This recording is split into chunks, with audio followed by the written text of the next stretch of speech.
हम इस बात से बहुत आहत हैं कि राष्ट्रीय जनता दल के नेतृत्व में गठबंधन में झारखंड मुक्ति मोर्चा की उचित भागीदारी को सुनिश्चित करने का कोई प्रयास नहीं किया।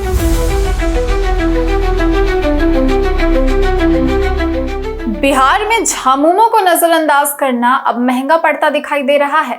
झामुमो ने कांग्रेस और राजद के खिलाफ मोर्चा खोल दिया है और अब हेमंत सोरेन बड़ा निर्णय ले सकते हैं। बिहार में चुनाव से बाहर होने के बाद झामुमो ने झारखंड की राजनीतिक सरगर्मी को तेज कर दिया है। सीएम हेमंत सोरेन के सबसे करीबी मंत्री सुदेव्य सोनू ने इशारा कर दिया है कि अब कड़ा निर्णय लिया जा सकता है। सब कुछ बर्दाश्त होगा, लेकिन स्वाभिमान से समझौता नहीं किया जाएगा। मोर्चा के बिहार में चुनाव लड़ने की आकांक्षाओं पर पानी फेरा और बिहार प्रदेश में झारखंड मुक्ति मोर्चा के नेतृत्व में अपने लिए बेहतरी तलाशने वाली जनता के लिए भी एक धोखा किया। हम इस बात से बहुत आहत हैं कि राष्ट्रीय जनता दल के नेतृत्व ने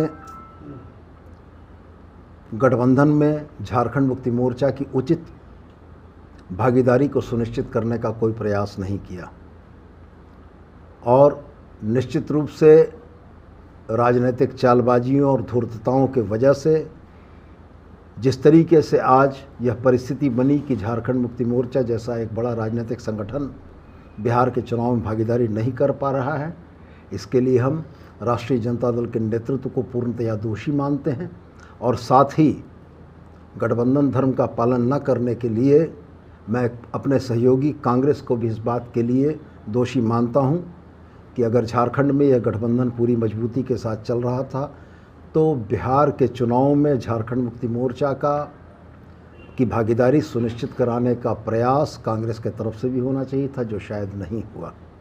और निश्चित रूप से चुनाव परिणाम क्या आएंगे ये तो भविष्य के गर्त में है, लेकिन जिस बिहार विधानसभा के चुनाव में झारखंड मुक्ति मोर्चा इंडिया गठबंधन का, महागठबंधन का एक मजबूत हिस्सा बनकर एक बेहतरीन परफॉर्मेंस कर सकता था, उसको राजनीतिक षड्यंत्रों के तहत इससे वंचित किया गया है और हम इसकी भर्त्सना करते हैं। मतलब कांग्रेस से भी समीक्षा करेंगे रिश्तों की। देखिए, बिहार चुनाव में कहीं गठबंधन दिख रहा है क्या? आरजेडी अपना उम्मीदवार भी उन सीटों से उतार रही है जहां से कांग्रेस लड़ रहा है। देखिए, कांग्रेस का जहां तक सवाल है, हमारी शिकायत कांग्रेस से एक ही बात की है कि इस गठबंधन के एक मजबूत भागीदार की राजनीतिक भूमिका तय कराने में कांग्रेस ने अपने तरफ से कोई एफर्ट नहीं किया, जबकि ये उनका भी दायित्व बनता था कि वो झारखंड मुक्ति मोर्चा की राजनीतिक भागीदारी सुनिश्चित करने के लिए अपने स्तर से भी पहल करते।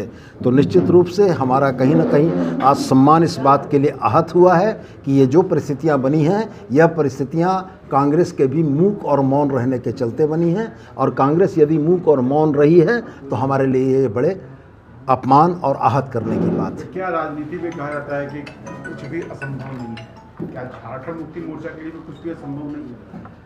मैं फिलहाल उन बातों पर नहीं जाना चाहूँगा, लेकिन मैं स्पष्ट रूप से यह जरूर कहूँगा कि महागठबंधन का गठन, इंडिया ब्लॉक के गठन में झारखंड मुक्ति मोर्चा एक बड़ा मजबूत साझीदार रहा है और अभी तक की परिस्थितियां हमें इसी रास्ते पर ले जा रही हैं। लेकिन अगर राजनीतिक परिस्थितियां झारखंड मुक्ति मोर्चा और झारखंडियों के हितों के विरुद्ध होगी तो पार्टी और भी कोई निर्णय ले सकती है।